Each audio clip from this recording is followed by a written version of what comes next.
Jai Hind, good morning students. I'm Sheetal Vyas and I welcome you all in online classes of Devasai International School. Students, right now we are just learning reading comprehension और आज हमारा third level है. हमने 2 level cross किए हैं and I hope इन दोनों levels को आपने अच्छी तरह से समझा है. टू विन द गेम ये थर्ड लेवल हमें क्रॉस करना है क्योंकि यही हमारे एग्जाम में आने वाला पोर्शन है. कहने का मतलब है आज हम जो पैराग्राफ्स समझेंगे वो पैराग्राफ्स हमारे स्टैंडर्ड के अकॉर्डिंग है. अब तक हमने थोड़े लोअर स्टैंडर्ड वाले थोड़े लोअर लेवल वाले जो पैराग्राफ्स थे वो रीड किए थे, लेकिन आज जो हम रीड करेंगे वो होगा हमारे खुद के स्टैंडर्ड के लेवल का. स्टूडेंट्स, मैं हर बार कहती हूँ वोकैबुलरी रिच होनी चाहिए. अगर आप बहुत सारे नए वर्ड्स लर्न करते हैं, उन्हें डेली लाइफ में यूज करते हैं, तब आपके लिए ये बहुत अच्छा रहता है. क्योंकि जब भी कभी हमें आंसर्स करने होते हैं तो इन पैराग्राफ में कुछ ऐसे नए वर्ड्स होते हैं जो हमने शायद कभी हमारी नॉर्मल बुक में टेक्स्ट बुक में नहीं पढ़े हों, लेकिन अगर हम यहाँ वहाँ से जहाँ से भी हमें नॉलेज मिलती है वहाँ के वर्ड्स हमने सीखे हों और उन्हें हमने डेली लाइफ में यूज किया हो तो डेफिनेटली हमारी जो वोकैबुलरी है वो बहुत एनरिच हो जाएगी. So please try to learn so many new words in your daily life. तो आज हम स्टार्ट करते हैं इस टॉपिक का हमारा खुद का लेवल यानी हमारा फाइनल राउंड और फिर लर्न करते हैं किस तरह से इस रीडिंग कॉम्प्रिहेंशन को सॉल्व किया जाता है. आज मैं आपको ये पॉइंट्स रिवाइज नहीं कर रही हूँ बिकॉज आई होप अब आपको समझ में आ गया होगा कि पहले हम स्किम्ड रीडिंग करते हैं, उसके बाद में क्वेश्चंस को समझते हैं, फिर उसकी स्कैन्ड रीडिंग करते हैं एंड देन फाइनली हम उसके आंसर्स लिखते हैं. और आपके आंसर्स कैसे होने चाहिए? To the point and very short but with a complete sentence. So let us move to our reading section. So let's start part 3 of reading comprehension. This is third level and in this I'm going to read a story for you. The name of the story is What if Toys Could Talk? क्या होता अगर toys बोल पाते. My name is Akanksha and I am 9 years old. मेरा नाम आकांक्षा है और मैं 9 साल की हूँ. I live with my parents in a small but lovely house in Dehradun. मैं अपने पेरेंट्स के साथ एक छोटे से बट बहुत ही प्यारे घर में रहती हूँ. देहरादून में रहती हूँ. My father is a businessman and my mother stays at home to take care of me. मेरे पापा एक बिजनेसमैन हैं और मेरी मम्मा घर पे रहती हैं और मेरी देखभाल करती हैं. क्यों देखभाल करती हैं उसकी? देखते हैं आगे. When I was at the age of 6, I met with a terrible accident and from that day I was unable to talk. Oh, it is very serious. इसीलिए उसकी मम्मा उसकी घर पे रुककर देखभाल करते हैं. क्या कह रही है आकांक्षा? कि जब वो 6 साल की थी तब उसका एक टेरिबल एक्सीडेंट हो गया था और उस दिन के बाद वो चल नहीं पा रही थी, चल नहीं सकती थी वो. स्टूडेंट्स, मैं हर बार आपसे कहती हूँ फिर कह रही हूँ कि अपनी वोकैबुलरी को एनरिच करने के लिए, उसको बहुत बड़ी बनाने के लिए आप नए नए वर्ड्स को सीखिए, उनकी स्पेलिंग लर्न कीजिए और उसका मीनिंग भी फाइंड आउट कीजिए. जैसे टेरिबल, एक्सीडेंट, इन वर्ड की आपको स्पेलिंग भी आनी चाहिए और इनका मीनिंग भी आना चाहिए. तो टेरिबल का मतलब होता है भयंकर या भयानक. एक्सीडेंट उसका हुआ था. एक्सीडेंट तो आपको पता ही है, कोई दुर्घटना हो जाती है हमारे साथ, उसे कहते हैं एक्सीडेंट. सो आगे क्या कह रही है Akanksha? So my parents took the decision for me to study at home. तो मेरे पेरेंट्स ने क्या डिसीजन लिया कि मैं अब से घर पर ही पढ़ाई करूँगी, क्योंकि वो चल नहीं सकती थी तो स्कूल भी नहीं जा सकती थी. दो I am happy getting everything I need at home. I do miss going to school. आकांक्षा कहती है कि हालांकि मैं खुश थी कि मुझे जो भी चाहिए वो मुझे घर पे ही मिल जाता है, लेकिन फिर भी स्कूल जाने को मैं बहुत मिस करती हूँ क्योंकि मैं स्कूल नहीं जा सकती हूँ। और क्या मिस करती है Akanksha? I miss talking to friends and playing with them. मैं अपने फ्रेंड्स से बातें करना और उनके साथ खेलना भी बहुत मिस करती हूँ। I get lonely at times though my mother is always there for मी।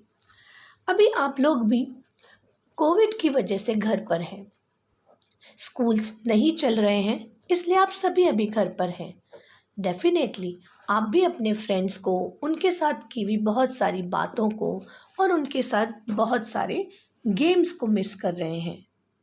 आप भी घर पर सब लोग होते हुए भी कभी कभी आप भी लोनली फील करते हैं। सो यू कैन अंडरस्टैंड कि आकांक्षा को कैसा लगता होगा। Next, my father bought me many nice toys, especially Barbie dolls. अब क्योंकि उसे घर पे ही रहना था, तब उसके पास खेलने के लिए सिर्फ टॉयज़ होते थे। उसके फादर ने उसके लिए बहुत सारे खिलौने खरीदे थे, जिसमें कि स्पेशल क्या था? Barbie dolls. I have 10 of them, each one is prettier than the other. Akanksha कहती है कि मेरे पास 10 बारबी डॉल्स हैं और हर बारबी डॉल एक दूसरे से बहुत सुंदर है। यानी उसकी बारबी डॉल्स बहुत ब्यूटीफुल हैं। प्रिटी मतलब ब्यूटीफुल, सुंदर।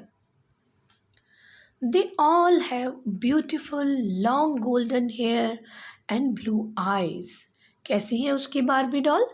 जिसके सुंदर लंबे बाल हैं और ब्लू कलर की आंखें हैं। बाल कैसे हैं? गोल्डन कलर के। They are my friends and I spend a lot of time talking to them. आकांक्षा कह रही है कि एक्चुअल में ये बारबी डॉल उसकी फ्रेंड्स बन गई हैं, फ्रेंड्स हैं उसकी, और वो उनके साथ बहुत सारा टाइम स्पेंड करती है, उनसे बहुत सारी बातें करती है। I tell them everything about me and my dreams. आप भी अपने टॉयज़ के साथ बातें करते हैं, अपने टॉयज़ को अपने बारे में सब कुछ बता देते हैं, अपने ड्रीम्स भी उनके साथ शेयर करते हैं। आकांक्षा भी कुछ ऐसा ही करती है। I even tell them stories, और यहाँ तक कि मैं तो अपनी बारबी डॉल्स को स्टोरी भी सुना देती हूँ। I feel sad that my Barbie dolls can't talk back to me. पर उसको कैसा लगता है? वो बहुत दुखी हो जाती है क्योंकि उसकी बारबी डॉल्स उसको वापस आंसर नहीं करती, उससे खुद से बात नहीं करती। यू नो दैट कि टॉयज़ कभी बात नहीं करते। If only toys could talk. Akanksha कह रही है, हाँ भाई, मुझे पता है कि टॉयज़ बात नहीं कर सकते, बट मैं सोच रही हूँ कि काश खिलौने बोल पाते। I wonder what they would tell me. अगर खिलौने बोल पाते तो मैं सरप्राइज हूँ। वंडर मतलब सरप्राइज। मैं सोच रही हूँ कि वो मुझसे क्या कहते। Would they tell me to dress nicely. क्या वो मुझसे ऐसा कहते, मेरी बारबी डॉल, कि चलो अच्छे से कपड़े पहनो, अपनी ड्रेस को नाइसली पहनो। या क्या कहते वो? And brush my hair to make it look beautiful like theirs. या फिर मेरी बारबी डॉल मुझे कहती कि चलो अपने बालों को अच्छे से ब्रश करो ताकि तुम्हारे बाल भी बारबी डॉल जैसे सुंदर दिखे। Would they answer all the questions that I ask them. क्या वो मेरे सभी सवालों के जवाब देती? I would love to hear them laugh at my jokes. Akanksha कहती है कि मुझे बहुत मज़ा आता अगर वो मेरे जोक्स पर हंस पाती तो। It would be such a fun. ये कितना मज़ेदार होता। I stare at my Barbie dolls very closely each time I play with them. Akanksha कह रही है कि मैं अपने बारबी डॉल को बहुत बार स्टेयर करती हूँ, कंटिन्यूअसली देखती हूँ और इतने क्लोजली पास से देखती हूँ जब भी मैं उनके साथ खेलती हूँ। क्यों देखती है आकांक्षा? क्योंकि उससे लगता है would they surprise me one day. क्या वो कभी मुझे सरप्राइज देंगी? वुड दे से something that would make me laugh. या वो मुझे कुछ ऐसा बोलेंगी जिनसे मुझे जोर से हंसी आ जाए? If only toys could talk.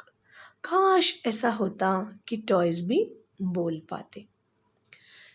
So here we have finished reading of the story. I hope आप मेरे साथ साथ ध्यान से इन वर्ड्स को देख रहे थे और आप इस स्टोरी को ध्यान से पढ़ेंगे भी। Now let us move to the question section. After reading the paragraph carefully, now answer the following questions. Take the correct option. What is the age of Akanksha? हमें क्या बताना है कि आकांक्षा की एज क्या है? 6 years, 9 years और 4 years. 4 years को तो हम एकदम भूल ही जाते हैं बिकॉज हमने स्टोरी में कहीं भी 4 years के बारे में नहीं पढ़ा। बट हाँ, हमने 6 years और 9 years के बारे में पढ़ा है। पर हमने क्या पढ़ा है कि आकांक्षा अभी 9 साल की है, 9 years की है। जब 6 year की थी तब तो उसके साथ एक्सीडेंट हुआ था। और हमारा क्वेश्चन क्या है कि अभी आकांक्षा की एज क्या है? So the correct answer is 9 years, option B. Now the second one. From the day of accident, Akanksha is unable to dash. और आपको याद है ना स्टोरी में क्या पढ़ा था कि एक्सीडेंट की वजह से आकांक्षा चल नहीं सकती है। The third one. Which toy does Akanksha have? Barbie dolls, cars or kitchen set? It is very easy for you because you know कि उसके पास बारबी डॉल्स जो बहुत सारी थी। तो उसके खिलौनों का जो हमें पता है वो यही पता है कि उसके पास बहुत सारी बारबी डॉल्स थी। That's why option A is correct. Now the next one, what is the colour of Barbie dolls eyes? Do you remember that? Long beautiful golden hair and which type of eyes? Blue eyes. So the correct answer is blue, option B. Now the next question is,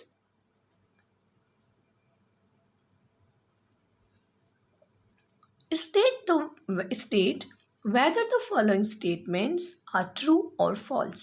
हमें क्या बताना है कि इन statements में true है, ये statements correct है या फॉल्स है या इनकरेक्ट है। The first one, at the age of 9, Akanksha met with a terrible accident. Is it true? No, the statement is wrong because at the age of 6, Akanksha met with a terrible accident. That's why it is false. Students, I have written F. You can write complete false also, and that would be better. Second, Akanksha's father works in a factory. No. Do you remember that? That Akanksha's father is a businessman. So this is also a false statement. Third one. After the accident, she did not go to the school. Yes, absolutely correct. Because जब उसका accident हुआ था तो वो चलने में enable थी, चल नहीं सकती थी, इसलिए वह स्कूल भी नहीं गई थी। That's why the statement is true. Fourth, she loves to talk with her Barbie dolls. Definitely, ये स्टोरी उसी पे तो बनी है, इसलिए ये स्टेटमेंट ट्रू है कि वो अपनी बारबी डॉल से बातें करती थी। वो पसंद करती थी इस बात को कि वह अपनी बारबी डॉल से बातें कर रही है। She would not like if Barbie dolls would talk with her. Fifth sentence क्या है कि उसे बिल्कुल अच्छा नहीं लगता अगर बारबी डॉल्स उससे बात करती। क्या ये स्टेटमेंट करेक्ट है? No, the statement is wrong. That's why the answer will be false. On the contrary, Akanksha को तो बहुत अच्छा लगता अगर बारबी डॉल्स उससे बात करती। Now the next one, that is fill in the blanks. Akanksha lives in a lovely house in, कहाँ रहती थी आकांक्षा? देहरादून में। So the answer is Dehradun. Then second one, Akanksha wants her dash to talk. वो चाहती थी कि उसके टॉयज बातें करें। That's why the answer is toys. Third one, She dashed at her at her toys all the time. She dashed with them. क्या करती थी वो टॉयज को? स्टेयर करती थी, कंटिन्यूअसली देखती थी. और कब देखती थी? जब वो उनके साथ खेलती थी. So she plays with them. In the first blank, stares, and in the second blank, the answer will be plays. Now the fourth one. Akanksha's dolls have long dash and blue dash. Long क्या थे उसके? Hair. So long golden hair and blue eyes. Now let us move to the next question. अगर आपकी vocabulary अच्छी है तो आप synonym antonym बहुत easily बता सकते हैं. So the fourth question is write the synonym of the following words.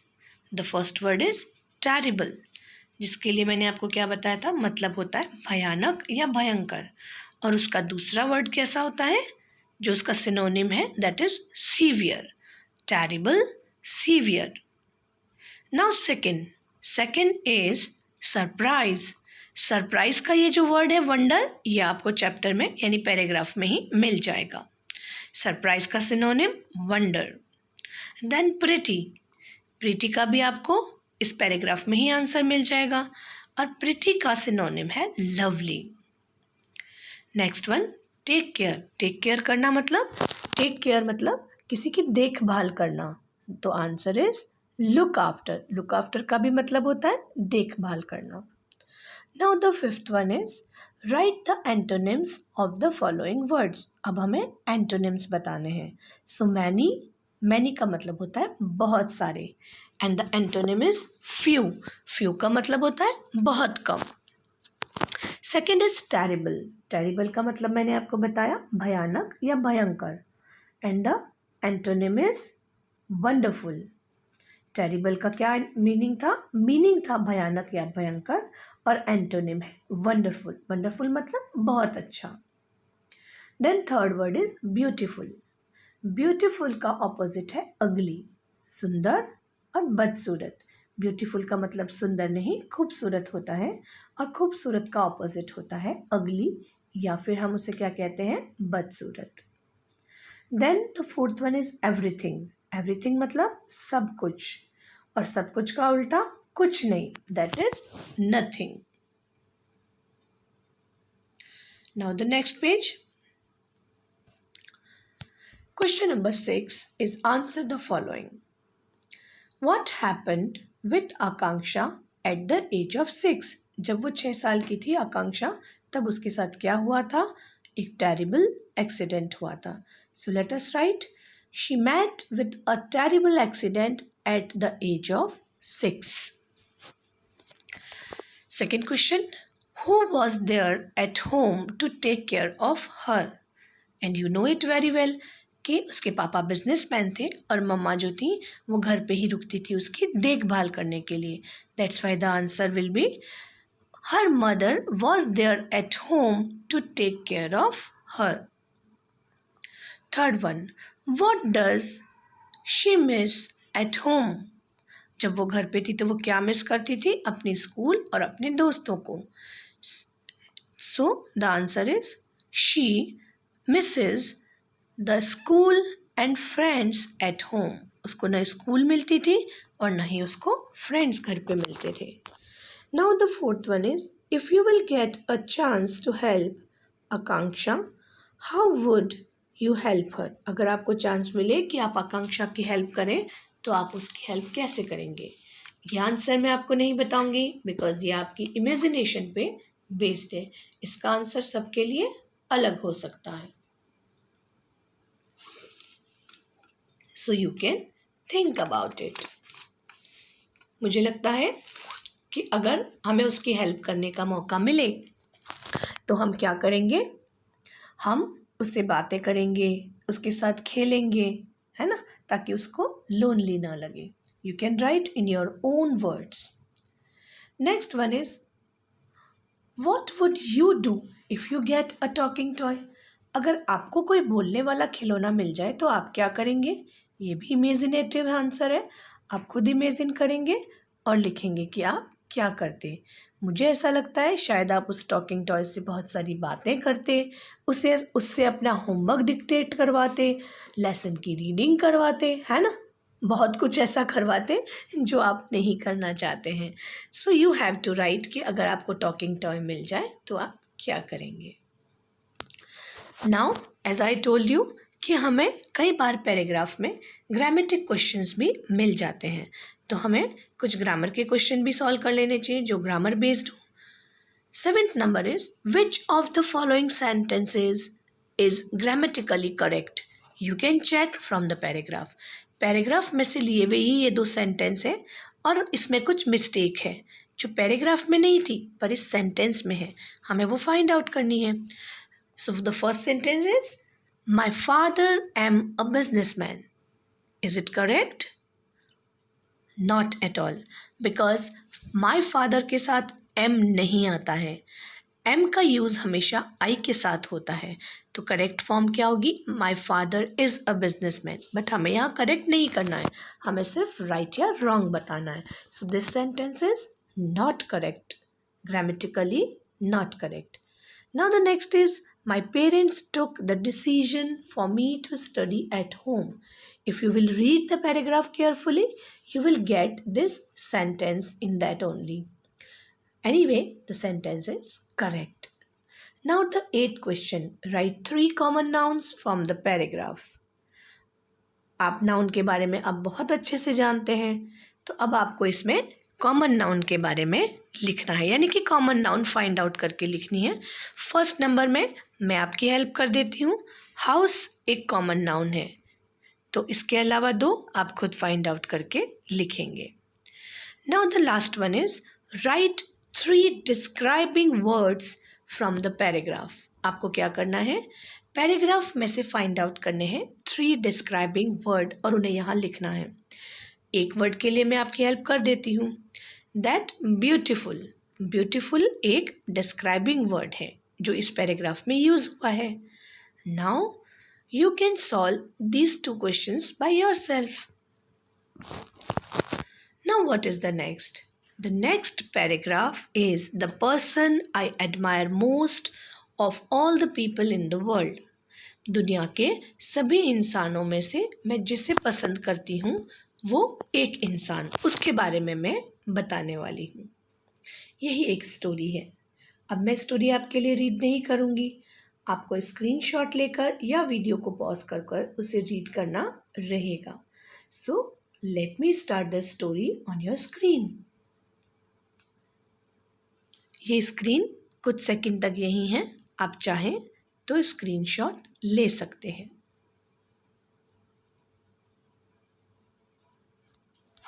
Now the next page. I'm not going to read it for you.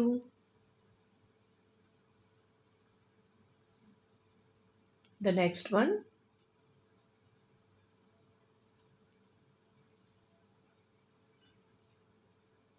Then next.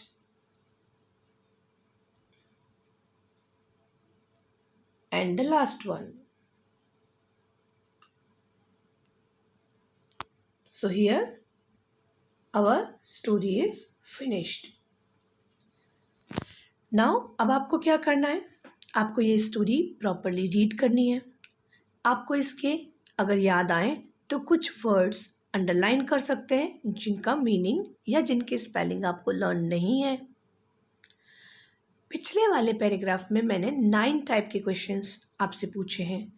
आप इसमें से कोई भी 4 या 5 तरह के क्वेश्चन इस पैराग्राफ में से फ्रेम करेंगे और उनके आंसर्स खुद ही देने की कोशिश करेंगे। स्टूडेंट्स, मैंने पहले भी आपसे कहा है कि टेक्स्ट बुक की एक्सरसाइज अब मैं आपको सॉल्व करके नहीं बताऊंगी, बिकॉज मैंने आपको अच्छे से समझा दिया है कि picture comprehension and reading comprehension को कैसे सॉल्व किया जाता है। सो you will complete your work by yourself। और कोविड की वजह से हम आ नहीं पा रहे हैं, लेकिन आपकी पढ़ाई कहीं भी रुकनी नहीं चाहिए। सो स्टूडेंट्स, आप अपनी पढ़ाई को कंटिन्यू रखेंगे और सारे एक्सरसाइजेस को अपनी फेयर नोटबुक में सॉल्व करने की कोशिश करेंगे। टेक्स्ट बुक में आप देखेंगे रीडिंग कॉम्प्रिहेंशन और पिक्चर कॉम्प्रिहेंशन, दोनों ही चैप्टर में कुछ एक्स्ट्रा एक्सरसाइज दी गई हैं, इन्हें आप सॉल्व कर लेंगे।